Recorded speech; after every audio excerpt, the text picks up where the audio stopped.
Hello folks, I am Ed Overstreet and welcome to the Night Sky Imaging YouTube channel.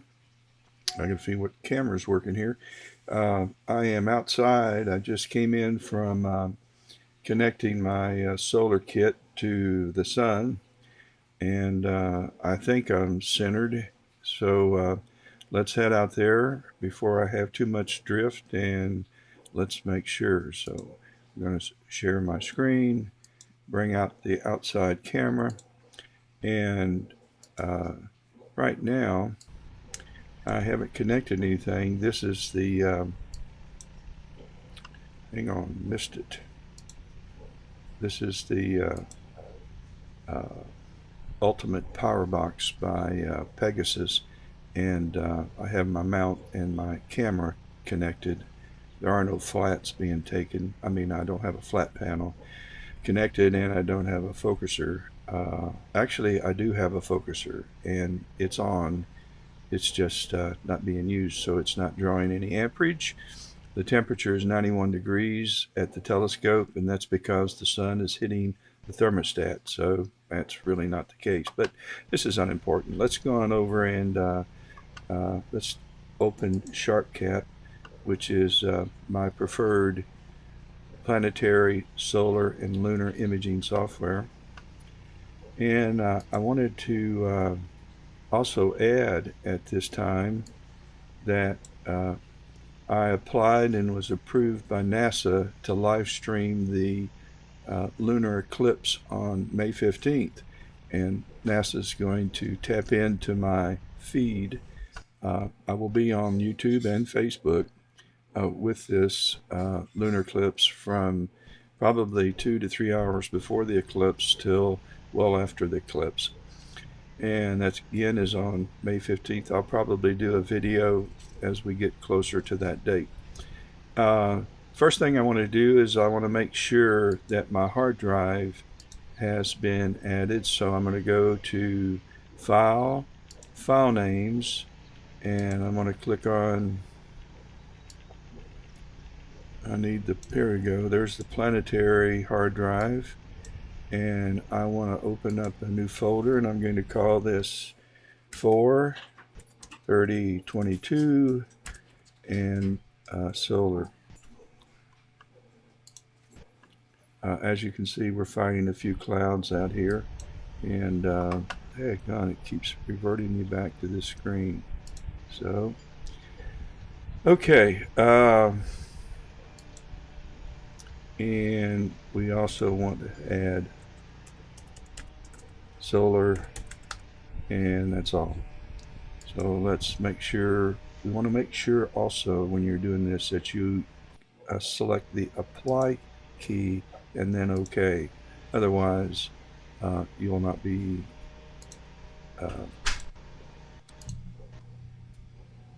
you will not have saved it, and it'll save your videos to your hard drive.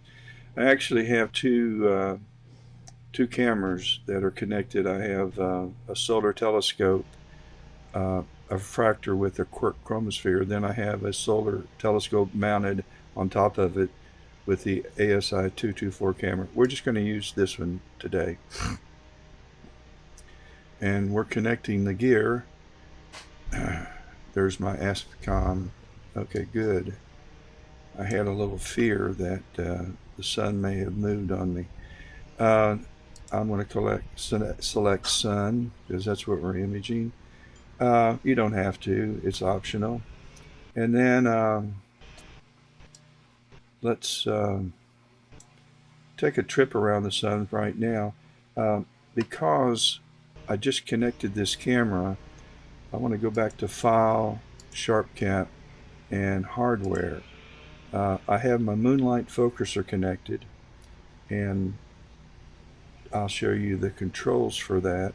I don't have a filter wheel, and then I have the AVX mount connected.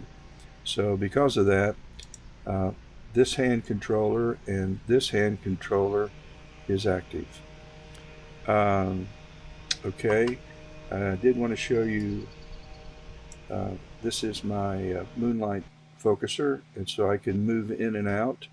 I can select how many steps I want to move, And before we get started, and before I forget, the first thing that I do want to do is go ahead and take some flats. So I'm going to center, I'm going to move east, and I'm going to center the sun. That's fine. And then I'm going to defocus about 1,000 steps. It's done. And I'm going to go up here and just select flat.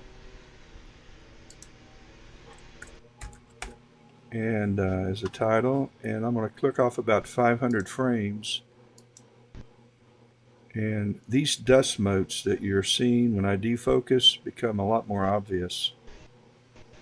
Let's take another 500, just in case something flies through I don't see. Usually you see it. And another.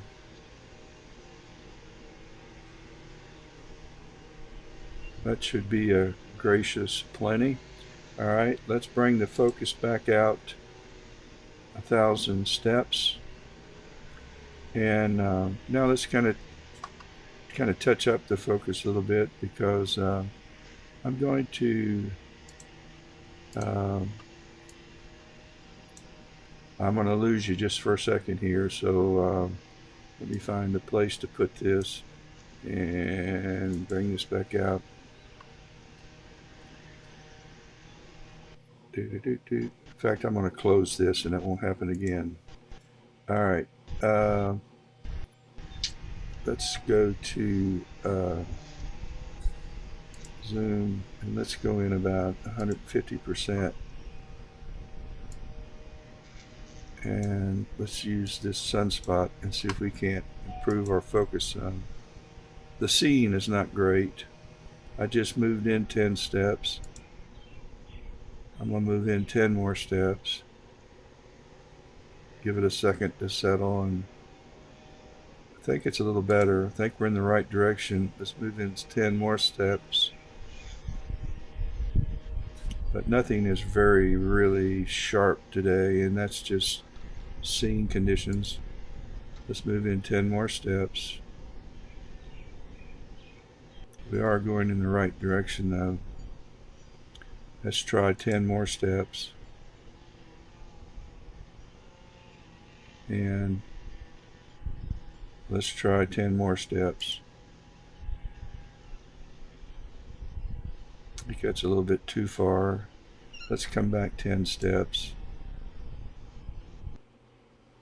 Let's just leave it there, and let's go back to our auto. And now let's take a tour of the sun. Let's kind of scroll around and see. We've got a lot of activity really on the surface that's capable of producing some plasma motion. And let's move over. Let's go down a little more. And while we're down here, I'm going to go around twice. I'm going to go around the sun.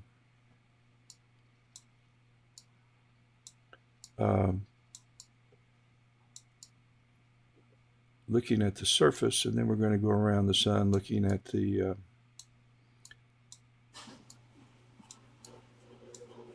okay, right here looks pretty good too. This is pretty.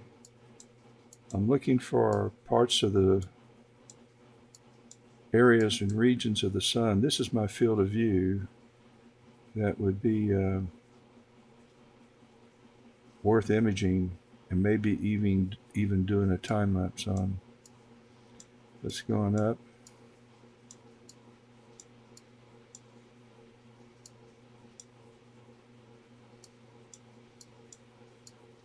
Okay, we're in the upper left quadrant.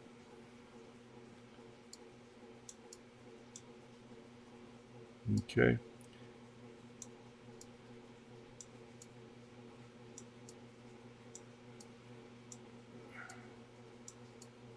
Not a whole lot there, but my smudges and dust bunnies.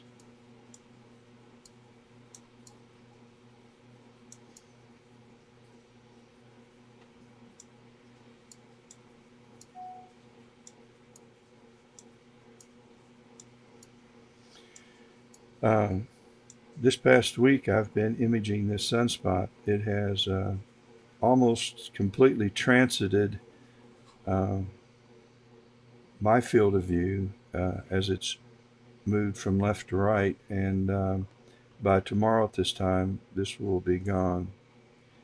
But I think there's a sun flare, uh, some plasma ejecting off the surface around here. We'll come back to that in a minute. Let's just keep going around and seeing. This looks like a pretty good region right here. Maybe if I just use this area, because that's some neat stuff right there that's capable of showing some motion. And of course, that spot, which isn't as remarkable as it was a couple of days ago, but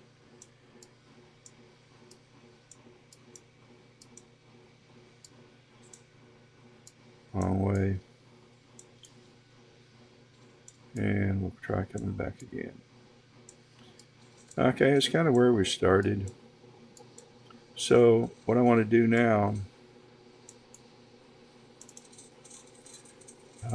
is I want to take a look at the rim of the sun. And so in order to overexpose it, I'm going to go up to like 20 milliseconds here, 22, and then I'm going to go to about 180 here. Let's go about 180. We'll stop there. Well, already we have at the bottom on the right side, we have some flaring going on.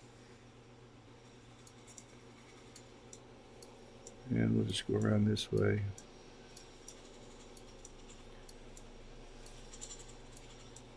Now, the key to using the quark chromosphere is framing, and obviously processing is extremely important, so that you can reveal what's going on the surface as well as what's going on the rim. And since you're overexposing to get this rim activity, you're losing the surface detail. So there's a trick you can use that we're going to look at in a minute that will allow you to both image this and that. It's pretty cool.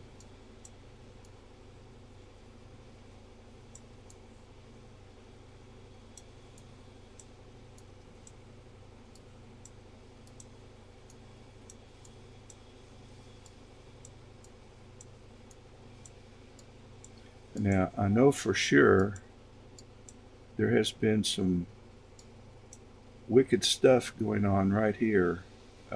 It doesn't seem the case right now, but there has been, and maybe it's further up. No, I think it's, oh, here it is. It was a little bit further up. No, I don't think that's it. I think that's kind of new. Let me go to this site right here. This is what I was looking at, and right here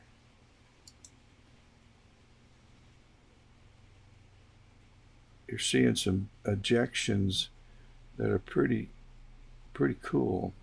Yeah, it's along that area, so I think what's going to happen is I'm going to have to time lapse, and hope during that time lapse I'll get one of these ejections, and I'm not sure that's going to be possible today because of these things.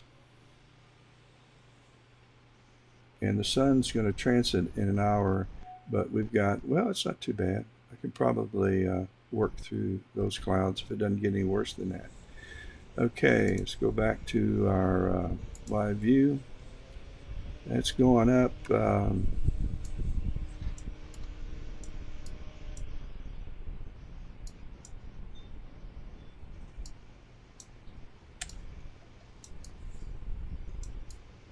And see if there's anything else going on over here. Ooh, hot diggity. So, yeah, that's pretty, I missed that over here. Let's go back to, oh yeah, there it is. This is a time lapse too, and it's towards the end. Yeah, that's it. Okay, so let's, I'll move it right there. So that's what we're looking at.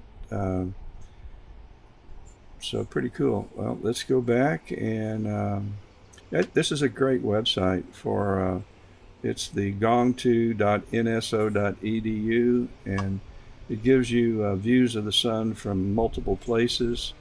And I'll go back and show you. Here are the different locations. Now, some of these, this is 4 minutes old. This is 5 minutes.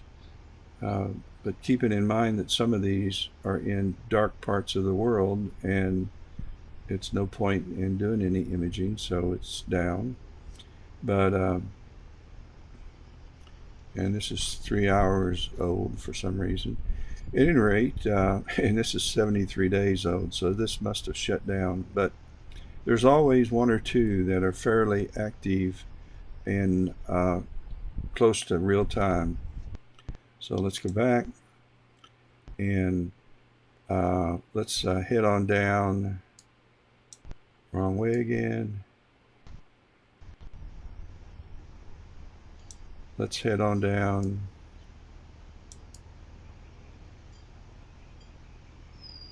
I want to go back out again. I want to look at something else. Is there anything else going on the surface right there?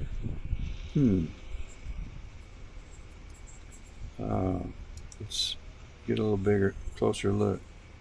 Yeah, that may be worth looking at. I think I may image this part right here, right now, just so I get some surface and rim activity, and just to demonstrate how I process. And so let's go back and let's go back down to,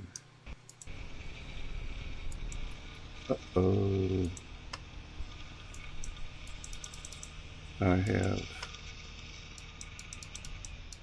SharpCap it's not responding, so I'm just going to shut it down. Well, nothing. Have I lost? We'll go back and activate. I may have lost Wi-Fi. Yeah, that's what I did. Okay, let's go down now. It's always something. There's some activity. Not a lot.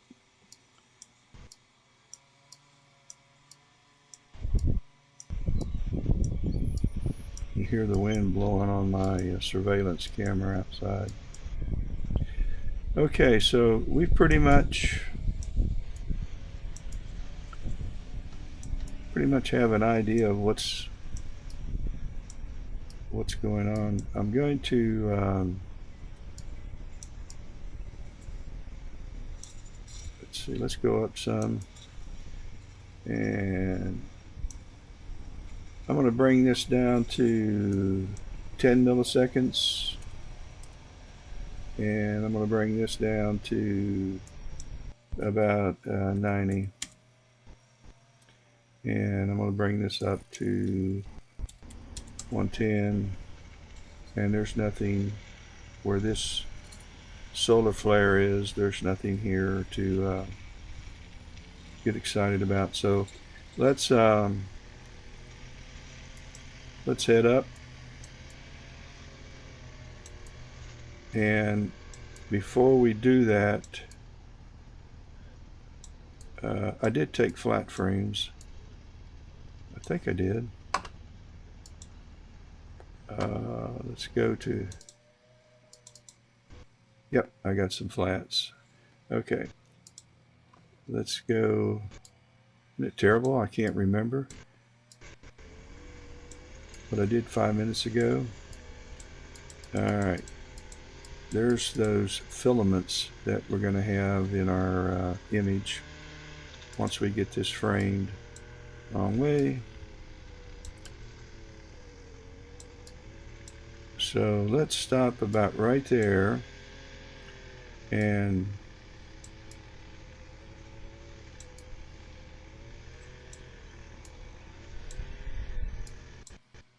let me run a gain up real fast.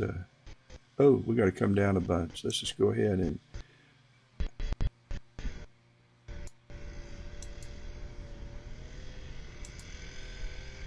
come on down some. Stop about there. Now let's go down. I was at 110. 1 hour. Yeah, let me raise the exposure. I hate to, I'd rather take, I would prefer to take, have fewer frames per second than add grain to these images. All right, this is going to be the package. We're going to hopefully be able to draw some neat stuff worth looking at here. We're going to remove this sensor dust. This is on the sensor, this prominent mark. This is on some other part of the optical train. When you see these diffuse smudges, that's not on your sensor. The only sensor dirt that I see in this image is right here. This is on the chromosphere or the IR UV cut filter, and it's not coming from the end of the refractor either. It's somewhere between the sensor and the end of the refractor element. Oh, there's my dog fussing. Okay, well, we're going to go back and make sure we have sun selected. And I'm going to go over to quick capture. And I'm going to take 1,000 frames. So right now at 80 frames per second, we're knocking off, we've got 500. We're going to knock off 1,000. And let's take 5 of these, and then we're going to process them. And I'm going to click on capture again, and it will remember to take 5 of them, or take 1,000 of them.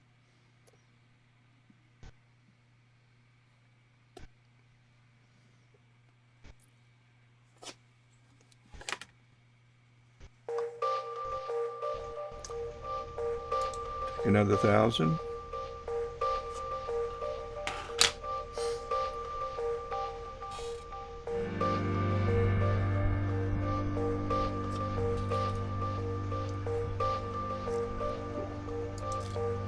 And another. There's a progress bar over here that lets you know when it's done, as well as you can watch the frames. And let's do another.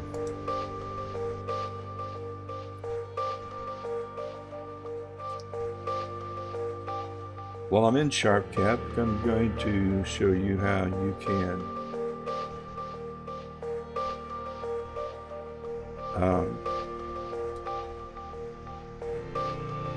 set up a time lapse.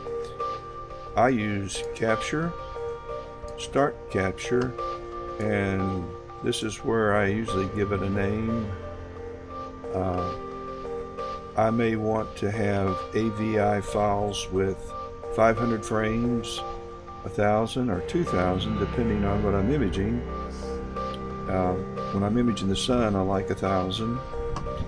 I like to do, for a time lapse, 300. And I like an interval between 15 and 20 seconds between each time lapse. And then you just click start and it starts. Taking the first one, and then it'll pause 20 seconds and take the next, and then until it counts down. Now, I prefer to go over here and grab some crosshairs. I like a single crosshair, and I try to put this on something that I think is going to be there the entire time. And there's no sunspot to drop it on. So I'm going to drop it on this white area right here and right in the center. And what I will do throughout the time lapse is look for drift. And if this, and it will start drifting because I do not have a good polar alignment. And this mount also has RA drift as well as declination. And so if you're going to take a series of images over a 3-hour period, for example, and that's what I do, in order to minimize the cropping that the alignment software is going to have to do to align all of these images, it's important that you kind of babysit your mount and recenter it as needed.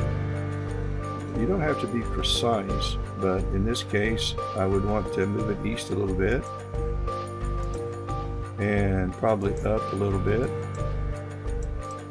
and before the next frame, and then I'd go over here, and in this case I'm just going to click off another 1,000 frames.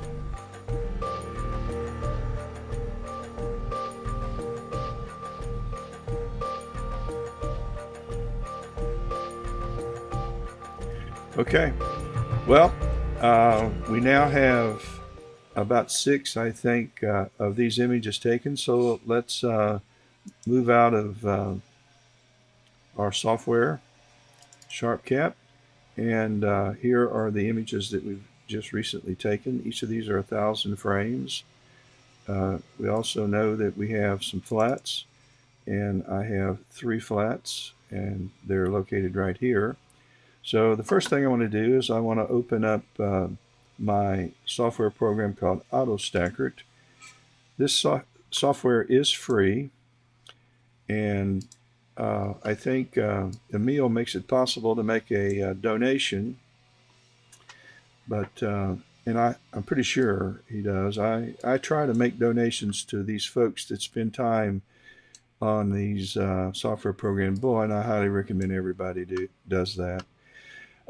So let's now open and find one of our files, and we want to go right now to the flat frame, and we're on 430, and let's click on flat, and let's just pick the first one and open it, and I'm going to reduce the size of my screen a little bit. And you can see the flat frame. There is some vignetting right here. It's just because I didn't center the sun, but here's the dust we're going to have to tackle and try to remove. So let's go ahead now and let's go to image calibration, and let's create a master frame. And let's find a place to save it. And we'll go here. We'll open up this, and we'll open it flat, and we're just going to call this master flat and save. And that's all you need to do. You now have your master flat saved. It doesn't need to be analyzed or stabilized or stacked. It's already been stacked as a master file, so it's a TIFF file now ready to be used. So now let's open up one of our images, and let's just take the first one. And if you are so inclined, if you hold down on a Mac the control key, you can reposition or re-anchor this somewhere. I'm going to anchor it over this filament, but if you have some prominent features that you're imaging, it's nice to do that. And I'm up at the top, and I'm scrubbing through this video, and I'm looking for some sharp. Here we go. Now you can use your arrow key, and that looks pretty sharp. So you start, once you've opened your image, you start by going to image calibration, and let's load our master flat. And there it is. And watch what happens to this dust. So we've lost the dust in that speck, and now we're ready to analyze this. I will always check improved tracking, cropped. I check Laplace, local. Don't ever double stack. Auto size, and that's it. Noise robust, I vary that at times, but I leave it at default 5 most of the time. I'm going to analyze, and it will give you your process. It will show your progress here, and then you're going to have a quality graph. And that's where you make a decision as to how many of the frames in this video, of which there are 1,000. Down here at the bottom left, it says number of frames, 1,000. So we kept those 1,000 frames.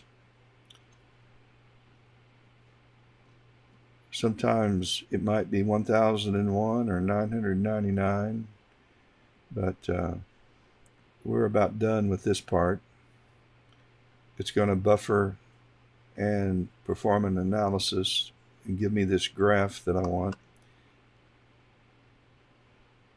Okay, here's the quality graph. Now, imagine this green line crosses this quality graph right here.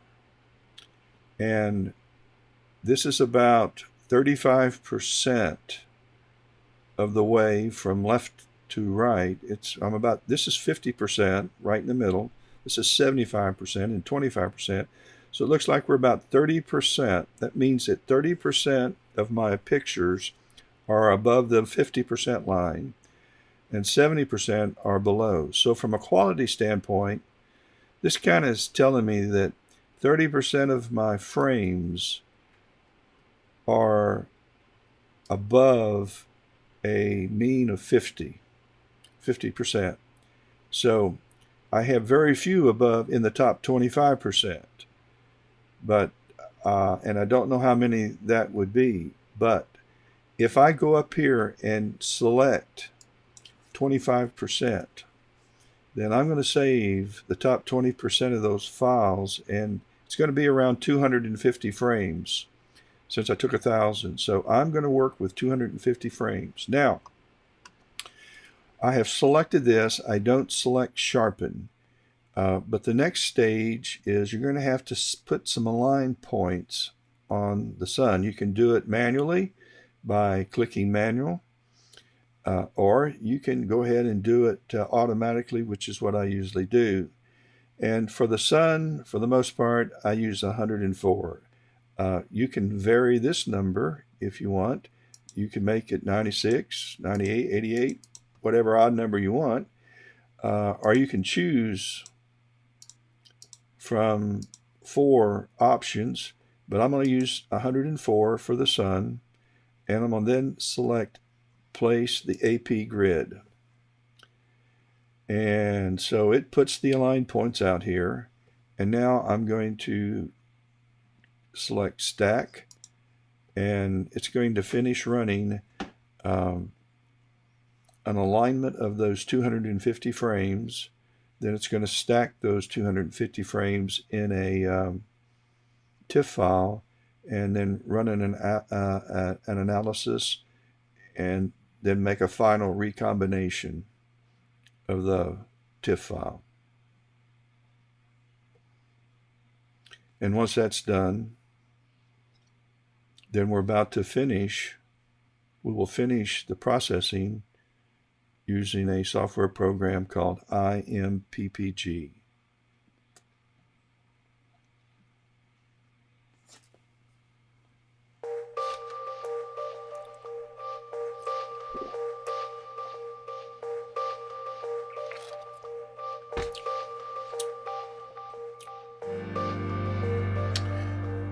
Okay, we're going to close out of Autostakkert, And we can minimize this. Now let's bring up ImPPG.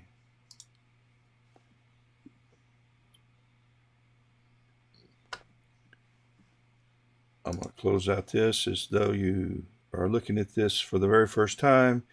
ImPPG is also free. It's software that you can download. I'm not sure if you can make a contribution. I don't remember. I've been using it for so long, like in Autostakkert, but I think you can. And I might mention that SharpCap has a free version, but I would recommend buying the Pro version. It's very, very minimal cost. It's $20 maybe a year, and but it's great for this. It's great imaging software for deep sky as well as solar or lunar. The first thing we want to do now is open our image, and let's go down to our drive and our directory. And because I selected 25%, I wanted to show you one other thing. I'm going to bring Autostakkert back up again. If you chose, you could select 25, 35, 45, 55, whatever percentage you want. Or you could pick 100 frames, 250, 750, or 1000, whatever you want to pick. And what Autostakkert will then do, it will create directories, 25%, 50%, 75%, or 25 frames, or whatever you picked. So I only picked 25%, so I only have one directory. So let's open that, and this is my TIFF file. I'm going to minimize, or I'm going to zoom out so I can see it. And this box will show you the reference area where any changes you make, you'll only see it change in this area, which I don't like. So I'm going to go up to Edit, and I'm going to select and process all. So that goes away, and now any changes you make, you'll see it in the entirety of your image. I want to start with curves, so I'm going to go up here and use the curve editor. And the very first thing I do is I make an anchor point. I'm looking at this first histogram spike that's towards the darker pixels, but I'm going to put an anchor right there on the slope. I'm not going to change the slope, and then I'm going to move this up to the top of that slope. I'm going to try to keep all that data in there. So here we are so far. Now I want to take this slope and just kind of go along the surface here of the sun, and we're not answering that.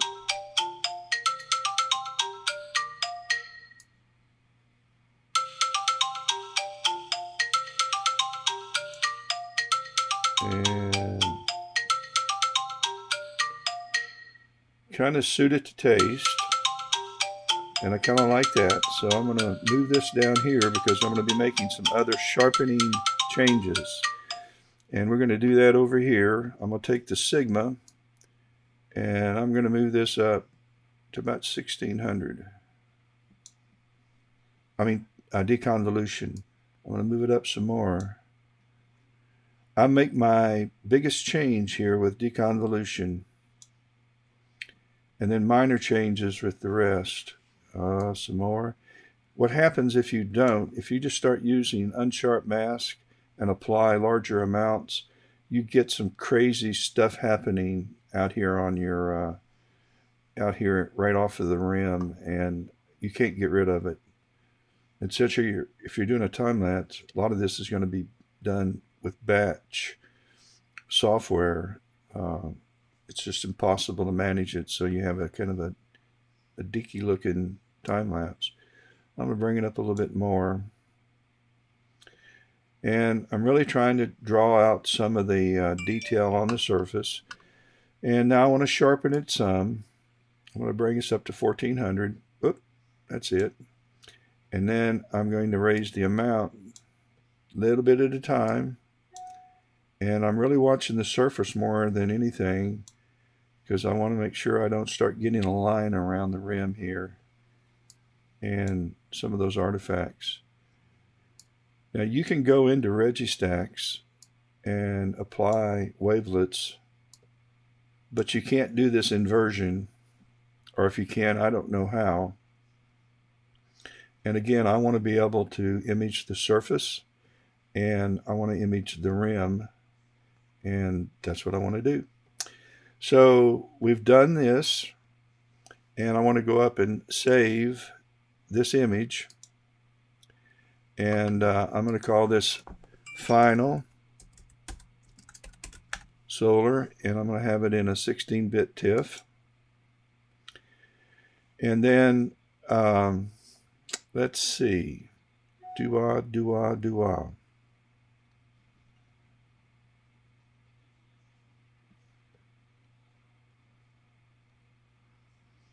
There's nothing else I want to do to this image, but I'm going to save this process setting. I'm going to go to change process setting, and I'm going to call this solar for 4/30/22, and I will save it in the same directory where I have all of my TIFF files.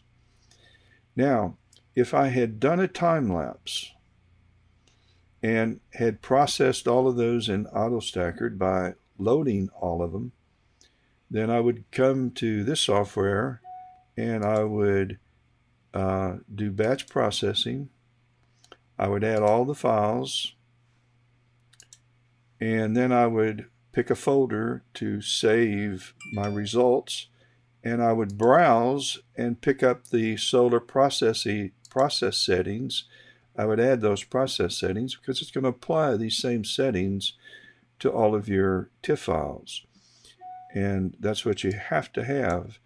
And I do recommend that you sharpen your sun image as much as you're going to sharpen it before you try aligning, because it gives the sun a better opportunity to be more precise in the alignment if you have some details that have been sharpened. And with that being said, I think other than colorizing this video, which is easy to do, and maybe adding some further sharpening that you could do in Photoshop, other than that, I think that's it, and I'll probably do another video on how to colorize, and I think I will. This is getting kind of long though, so let's call this one a day. I hope everybody has a great rest of the day. If you're imaging the sun with a quark chromosphere, I like to say it's probably the most fun that you can have in the daytime in your backyard that I know of, unless you have a lake and you can fish. But with all that being said, say something good, nice to somebody. You're going to like yourself better for having done so, and you're going to make their day.